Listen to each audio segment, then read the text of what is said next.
Hey people, sort of wanted to do a bit of a shout out video. We've sort of decided to do something a bit different and pay it forward. For a few years now, we've been talking about getting involved with the charity. It's just been one of the ones we're trying to find out what's most fitting. At the moment, we've had a bit of a push to go to support the world's greatest shave for a cure, which is around about the 16th to the 20th of March. We've decided to do this because, again, it's something that's probably, it is pretty close to my heart, and it's actually pretty close to several people's hearts in this business. So again, what greater sort of contribution can we make to this charity by getting rid of some of our hair? You've noticed some of the people around here have got some long hair like myself. That's why we want to pay it forward. This is actually a good charity, good organisation. So we're not raffling any fancy cars or anything like this. It's just pure hair for donations and giving it straight to that charity. Everyone these days would have or known or be affected by someone that's gone through some sort of blood cancer. I'm not going to sit here. I'm not an oncologist or anything like that. But more or less, cancer of the blood, like leukemia and such really affect a lot of lives, especially in our sort of community. To tell you a bit about sort of my story and why it means so much to me, I'm going to try and battle through this because I'm going to sit here and be open and vulnerable about it, and I'll let you guys in on my story. My story, I hope, doesn't open up any wounds for anyone, and by all means, it's not to do that. I just want to inspire people to stand up, challenge people who have said that, yeah, hey, look, I've been wanting to do something for a while, challenge you to get out there and do something, and create some awareness that, this insidious disease can affect a lot of people. My story starts about my mum. It was around about 2012. Myself, my dad, my now wife Felicity, and my mum, we went for a trip to the Philippines. She was Filipino, and we'd go there every couple of years, and everything was absolutely fine. They were out doing sightseeing, we were out doing our own bits and pieces, and fun trip.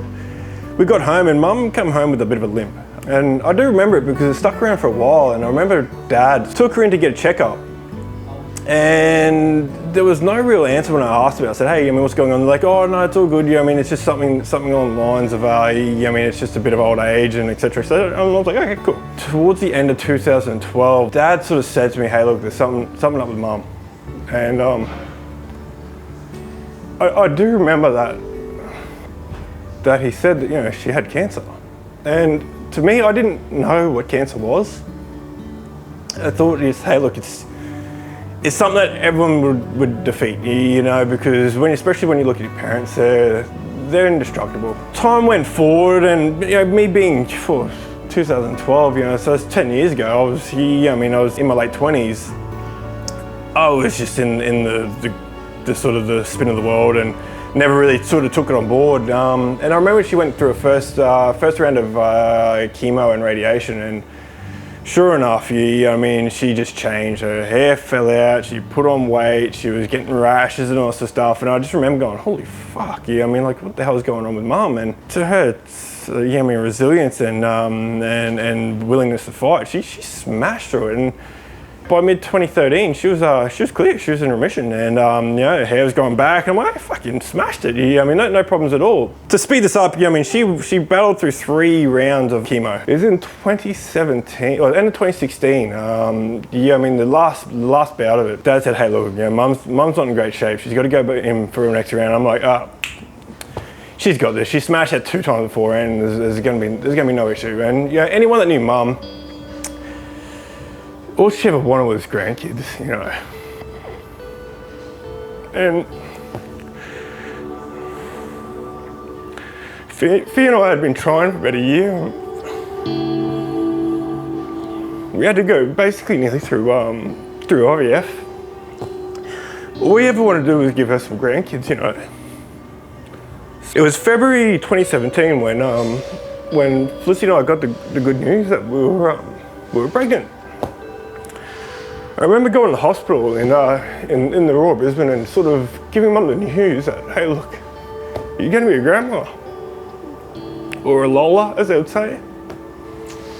And she was seeing this smile on her face, hey. It gave her that will to sort of push on that little bit longer. She seemed to get the second wind. She was in hospital for about 6 months that time, and they sort of said, hey, look, she's coming good. It's time for her to get out. Whether or not that's the story they just told me, because being the youngest child, everyone's been trying to protect me. She came home and I was like, fuck yeah, this is awesome, like we're gonna get here. And then I remember I was at work one day and I got the call from my brother. He's like, you need to get home now.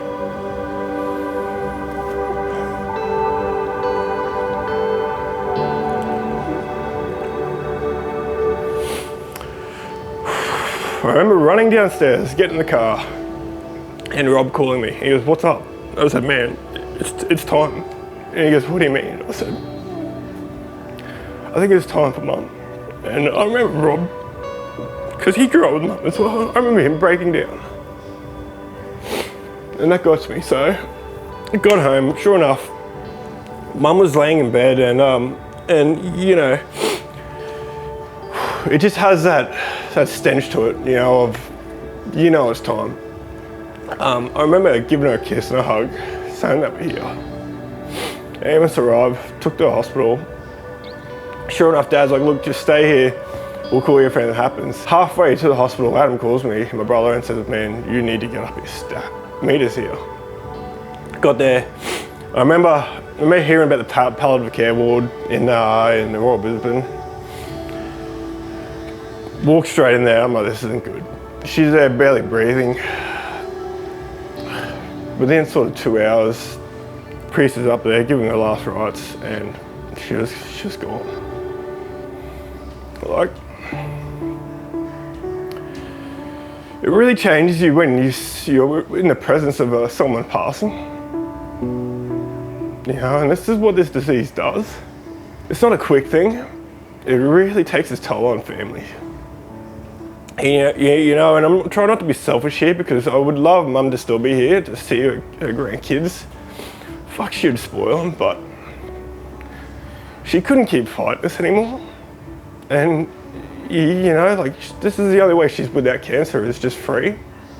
And I can't even imagine what Dad was going through on a daily. What these other people that have got loved ones that are going through exactly the same thing, that they've got to get up every day and fight. This is why it's so important to really get some funding behind, do more research to help and support these families, because at one point, like, we were talking about sending Mum overseas and doing all those bits and pieces to try new clinical trials and whatnot. And right now, if we were this far ahead, could she be alive? Yeah, maybe, but you know what, like, it was just her time. Until you're actually physically in the front row of this sort of stuff, you don't realise living with it day in, day out. Another reason why this is pretty close to my heart. I've got friends my age that are in their mid-30s that are going through very similar things with leukemia and multiple myeloma, like Mum had. That are a disease of your immune system and your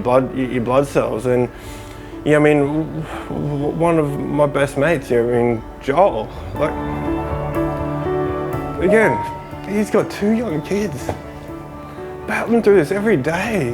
He's been through twice now, and again, it absolutely kills me, like, the toll it's just taking on him and his family. Like, it's undescribable at times, so we've got to do what we can as healthy humans, to support these people, support the family, to get some drive, get some research happening, because all it is donations and funding, and eventually they'll crack it. I'm asking everyone that in our community that knows someone, if you don't, you know me, and I've just given you an example of sort of how much it affects people, to reach in there, donate. It's going to a great cause. It's not about building a car up and selling it off and making profit and then giving a small bit to charity. This is 100% for charity. I'm using my example and some of the examples out there to drive people into putting their stuff aside and just stopping and thinking about how important this is to some of the families, just to get that little bit of support. I've had my long hair since I got married in 2014. There's other people here. The more donations we can get, the more we can drive. I'll do my best to get everyone under this roof to shave their head. Even Barco is going to get in, I'm sure, if we can get enough money through. Help us out, help us make a difference. All the links and information to where you can donate to help our cause, to help our drive, will be in the bottom of this post. So any questions, Post it up, we'll give you all the info to do. Please help. I'll even throw out that the person that does the biggest single donation can be the person that shaves my head. Please, let's get together, let's rally. As humans together, we're stronger than singles, so let's get behind this and let's make a difference. Thanks.